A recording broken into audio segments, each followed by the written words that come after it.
Snow kind of makes me happy during the winter times of the year. So it's really nice to see it. We're probably going to get hit with some more snow this coming week, but for the time being, I just want to kind of enjoy my moment here. I want to talk about therapeutic communication today and why it's essential for healthcare professionals to continue to use it for patient comfort and safety. And in my experience, how that has translated to really good report about patient satisfaction from the healthcare team. I am a operating theater nurse. I practice with surgeons, other nurses, surgical technologists, and anesthesiology professional. Generally speaking, when it comes to therapeutic communication, we are all taught in our programs it's essential to calm patients down before a surgery, especially if it's a surgery that is high stakes and can have severe consequences. I'm about 2.5 months into my training, and I've seen a couple times lately where we had some patients just before they were about to undergo anesthesia. They were scared and they would just kind of break down crying. It's really sad and it's unfortunate to see that, especially given that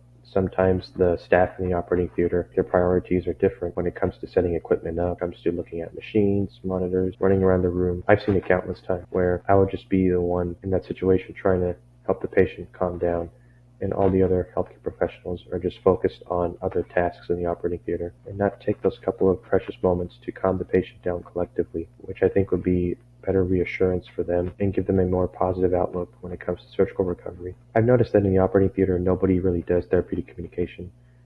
I'm really the only one that does it, and that's why I want to make a video on it to show that it's very essential for healthcare professionals to constantly use therapeutic communication in all disciplines, not just in surgery. I remember one incident where there was a patient who had a polyp under a nostril, and she was concerned about how the surgery would turn out because of the sinus surgery. She was worried that it might damage her eyes or her brain, given that they're very close to the sinus. She was very young, very tall, very athletic, and she just kind of broke down crying in the operating theater. I remember I was kind of scrubbed in, so I wasn't able to leave the operating table, but I remember the otolaryngologist surgeon told the patient as she was crying hysterically to not cry. This is the operating theater. Nobody cries under me. And I think that made it work. Now, luckily, the CRNA was there and she kind of told the surgeon to be in his place. And as she was calming the patient down, she gave her anesthesia. There was a couple of other times where I can recall 2 instances that I was holding the patient's hands. One of them actually occurred before this incident. It was a patient who was getting a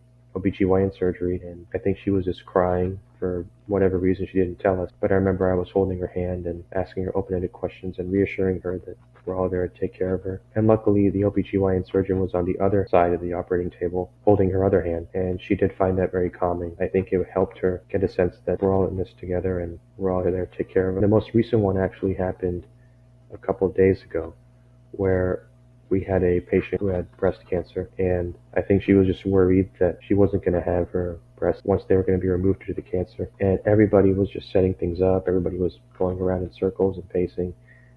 I was the only one that was right there with her, holding her hand, asking her questions like where she's from. She does. And that did end up calming her down a little bit. I remember I kind of got a bit disappointed with how the other staff were in the operating theater, that I actually told one of my other friends, the resident who invited me to that party. So I had lunch with her one time and I told her that this is kind of a major issue that I think needs to be dealt with. And her response was that it's slowly changing, but the newer generation of healthcare professionals are addressing this and applying more of these concepts. And the older generation is not really picking up on these, but it's going to be a gradual change, which I hope can improve patient satisfaction for the better. I understand the operating theater and many other specialties in medicine, it's important to get things done as efficiently and as quickly as possible. However, if we're not calming patients down, if we're not using our skills we were taught to make their experience better, even if it's going to cost us a few more minutes of our busy schedule, I think that's more valuable than just ignoring therapeutic communication and focusing on being efficient rather than being healthcare professionals. Anyway, that's my take on it. Feel free to share, but I think it's essential,